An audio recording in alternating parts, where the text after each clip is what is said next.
அளந்தகம் ஊட்டிய செஞ்சீரடி நலத்தகு மெல்விரல் நல்லணி செரியி பரியகம் நூபுரம் பாடகம் சதங்கை அரியகம் காலுக்கு அமைவுற அணிந்து குரங்கு செறிதிரள் குரத்தினிர் செறித்து பிறங்கிய முத்தரை 30 இருகாடு நிறம் கிளர் பூந்துலகில் நீர்மையின் உடியி காமர் கண்டிகை தன்னொடு பின்னிய தூமணி தோல்வளை தோளுக்கு அணிந்து மத்தக மணியொடு வைரம் கட்டிய சித்திர சூடகம் செம்பொன் கைவளை பரியகம் வாழ்வளை பவழ பல்வளை அருமயிர் முன்கைக்கு அமைவுற மோதிரம் கீழ்கிளர் செங்கேழ் கிளர்மணி மோதிரம் வாங்குவில் வைரத்து மரகதத்தால் செறி காந்தல் மெல்விரல் கரப்ப அணிந்து சங்கிலி நுண்தொடர் பூஞ்ஞான் புனைவினை கழுத்து அகவையின் ஆரமுடு அணிந்து கயிர்கடை ஒழுகிய காமர் தூமணி செயத்தகு கோவையின் சிறுபுறம் மறைத்து ஆங்கு இந்திர நீலத்து இடையிடை திரண்ட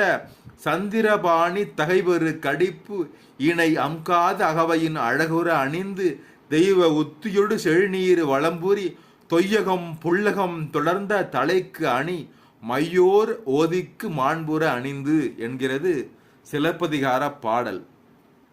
இதில் சங்க இலக்கியத்தில் சங்க காலத்தில் பெண்கள் தன் உடலில் என்னவெல்லாம் அணிகலன்களை எல்லாம் அணிந்திருந்தார்கள் அதை பற்றிய பாடல் பெயர்களைத்தான் இந்த பாடலிலே பார்த்தோம்.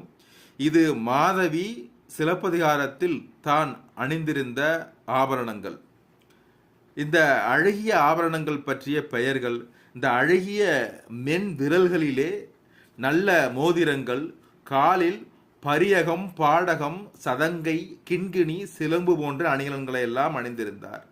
தொடையிலே குரங்கு செறி என்னும் ஒரு அணி, இடையில் 32 முத்துகளை கொண்டு செய்த விரிசிகை என்னும் அணியினை தன் அழகிய ஆடையின் மீது மேகலையாக உடுத்துவதுதான் அது.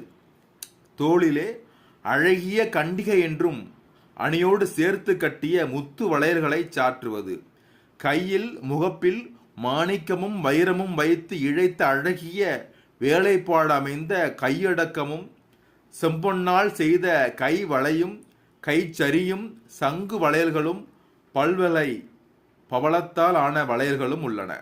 கழுத்தில் வீர சங்கிலி நுண்ணிய சங்கிலி சரடு சரப்பளி, காதிலே இந்திர நீலக்கல்லோடு இடையிடையே பெரிய வைரம் சேர்த்து கட்டிய குதம்பை என்னும் கூடிய ஒரு அழகிய அணி, தலையிலே வளம்புரி சங்கு தொய்யகம் புல்லகம்.